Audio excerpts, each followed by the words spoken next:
to Raising Vibrations. This is Simon, and today we're watching and doing a video on subscriber chart reading, and I'm really excited to be doing this, to be honest. I felt like this was something that was being pushed to me in terms of some of the free work that I like to do for everybody in the community, and to maybe also share with you a little bit of insight in what you actually get when you have an astrology reading with myself, okay? Now, of course, a lot of what I'm going to share with you today is going to be a very fast overview of the soul's journey. And when you actually, do a session with myself or have a reading with myself, I sort of expand upon the archetypes in ways where you can integrate that into yourself and into your life. And I honestly feel like when you actually spend energy on self-improvement and on yourself, not in a sense some materialistic thing outside of yourself, but something that you can actually use to navigate your life for the rest of your life, it's highly, highly valuable, in my opinion at least. So that's why I'm doing this today, because I had one of those experiences not so long ago. If you remember, I said to you that something shifted in my life that made me obviously feel a lot more energetically lighter. And it all became because of this ability to see your life through the lens of astrology. And so I want to kind of give back, not only for my own personal experience, but for everybody to feel the importance and the power of what it means to self-realize. Okay, so the format of how this works is that you kind of just send me your details. If you go to YouTube and you click on, send a message, and you just send me your birth details, I'll be able to draw up your chart. I'm going to do two every single video, probably about 5 minutes long each, and I don't actually reveal any of your identity. So I highly recommend that if you are sending your details to me, that you know what your chart looks like. Otherwise, obviously you wouldn't really know if it's you or not. So that's going to be helpful. I feel like that's the best way to do it. I don't really know how else to do these types of readings without letting or I suppose I could just email you and say, hey, by the way, look, here's your video. Yeah, that's exactly what I'll do. I'll do that. I'll email you who I put the chart details in so that you know that you've got your reading there, and that will just work that way. Awesome. Talk about self-realization. Okay, guys, fantastic. Let's get into this process, okay? This is an interesting chart because there is quite a lot of oppositions that are occurring over here. And if you notice, the actual placement of Pluto in the birth chart is in Libra, okay? So what we're going to do right now is let you know that I work with Evolutionary Astrology's methodology. And so that means that we're going to look at the underlying sort of karmic patterns that are occurring in the soul's journey, okay? So with Pluto in the 11th house, we're seeing a soul that is desiring to understand itself through the nature of its identity. Okay, but when I say identity, I don't mean like my ego. I mean in the sense of what is me? Who am I? What do I stand for? What don't I stand for? What do I like? What do I represent? What am I active for? And so on and so forth. So the soul's desire to understand itself through the 11th house Aquarius is going to be heavily associated with groups. Why? Because groups represent one's sense of personal interest, okay? If you're somebody that really is into motorcycles and you're into, rock climbing, you're going to be 9 times out of 10 associating yourself with a group of people that have the same interests, right? Common purpose, which is why for you, the group dynamic will be something, or the arena of life that you'll be learning through. You're learning to understand yourself and your desires in relationship to groups and what groups represent and what groups don't. And it can be very challenging with this because as Pluto is unconscious attachments and securities, there's a tendency to be associated with groups that don't represent what you mean and what you do. And you're having to learn how to let go of groups that don't represent your identity and to be more sort of connected to what is ready for you in that moment, okay? What is available for you in that moment. So if you're a part of a group and they like to do certain things and you start to feel otherwise, it's your job to recognize that evolution is calling here and you've outgrown that group and it's time to move on, okay? So with Pluto, of course, opposing Venus here, there's going to be this amplified necessity for what is my relationship to myself, and how do I understand others in relationship to my creative expression. And this can be very challenging because a lot of people in your life will probably be very, very opinionated, very strong in their desire to express what they think is valuable and what is not valuable.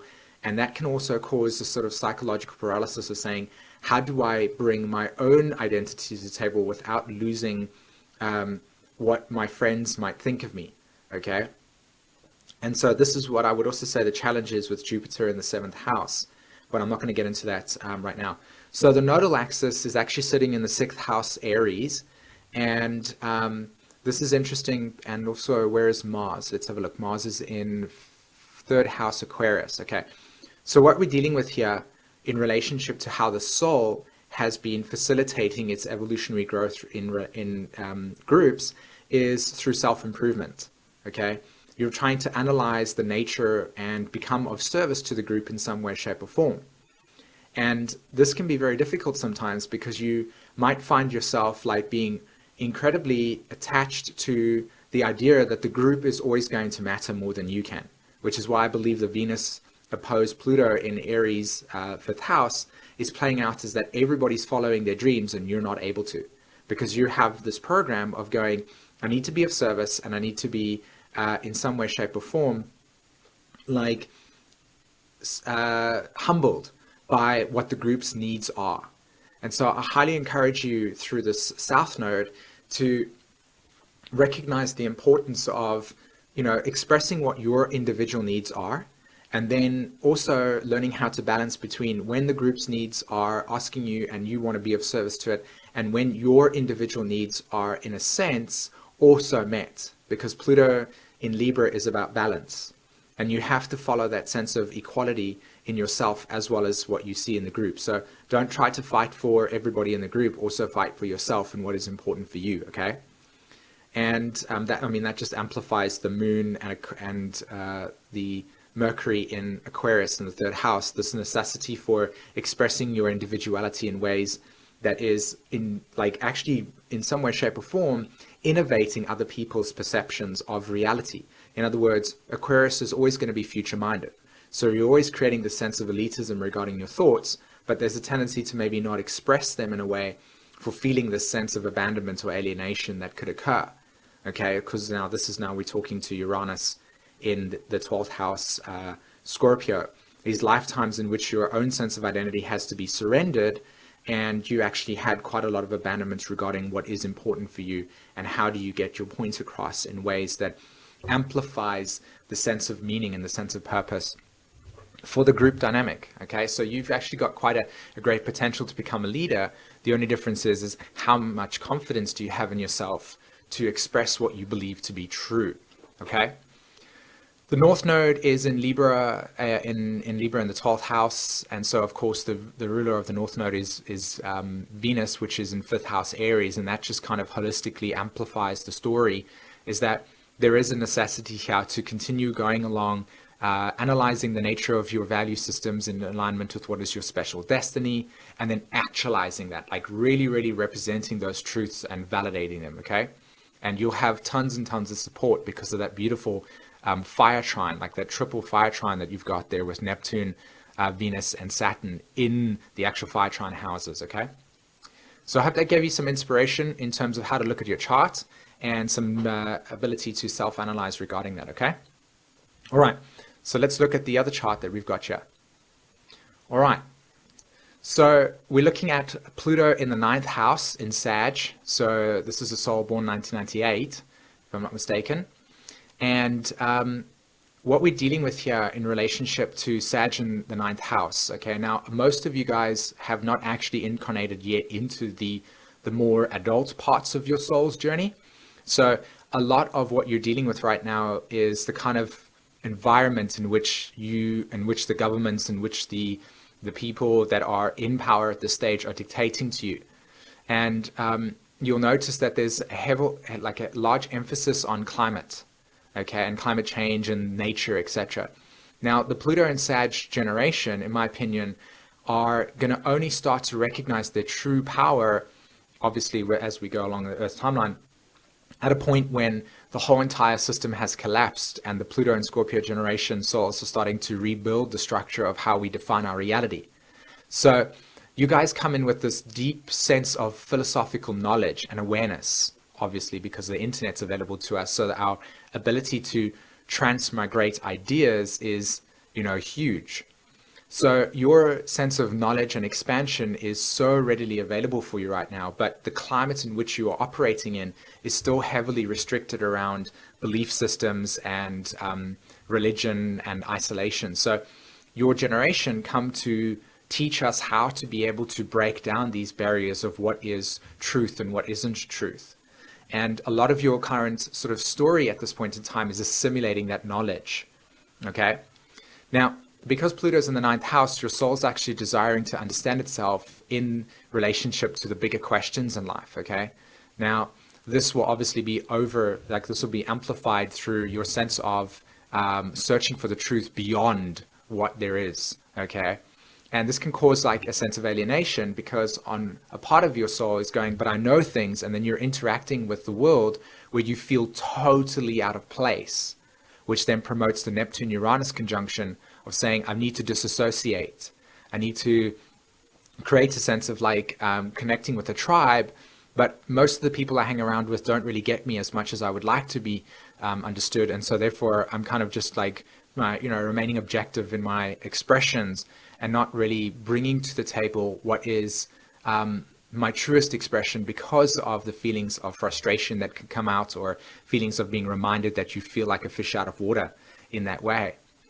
Now, Pluto is actually squaring the south and north nodes, so this is interesting. There's actually skip steps regarding your desires, and the south node, 12th house, Pisces, can imply that there's quite a lot of karmic debris regarding lifetimes where you've actually had to surrender quite a lot of your ego desires in relationship to meanings and situations that were far more greater than what you could actually imagine. So I wouldn't be surprised if you grew up in an environment where you've had to let go of a lot of situations and circumstances just so that you could actually survive, go with the flow basically. And I wouldn't be surprised if Saturn in the second house, Taurus, would be sort of amplifying that necessity of having to be your own father in a way. As you can see, the Saturn's retrograde, so we're looking at Uranus. Uranus is also retrograde, so we go to Neptune. Neptune's retrograde, so we go to Pluto. And of course here we sit with this ninth house story of where do I belong? Where is my tribe? How do I fit in with the people that can really get me, as an example? So there's this kind of skip step going along here where the soul's trying to resolve a conflict within itself of when to be sort of spaced out and translucent and the ability to access higher dimensional states of consciousnesses, and then when to be in reality so that you can actually operate in a way where you're not just going with the flow, but actually making choices in your life that create massive effect. And this is probably going to be your challenge with the North Node conjunct the Sun in the 6th house Virgo, is how much discernment do you have? So I would absolutely say that this is a lifetime of learning how to become an analyst, but then at the same time learning to not disassociate from your spiritual knowledge, your higher meaning. So this is a beautiful balancing of the left and right brain type of chart, and how you'll learn how to creatively write, but yet at the same time still structure sentences that have a really, really strong impact on what you are trying to express because of this tremendous amount of knowledge that you contain within yourself. Okay? Awesome, guys. Thanks so much for allowing me to share this with you. I really hope that you enjoyed this, and I'm excited you to, want to participate in this experience. And if you like this, hit the like and subscribe button and share this. Other than that, guys, have a fantastic day, and I'll speak to you later. Bye-bye.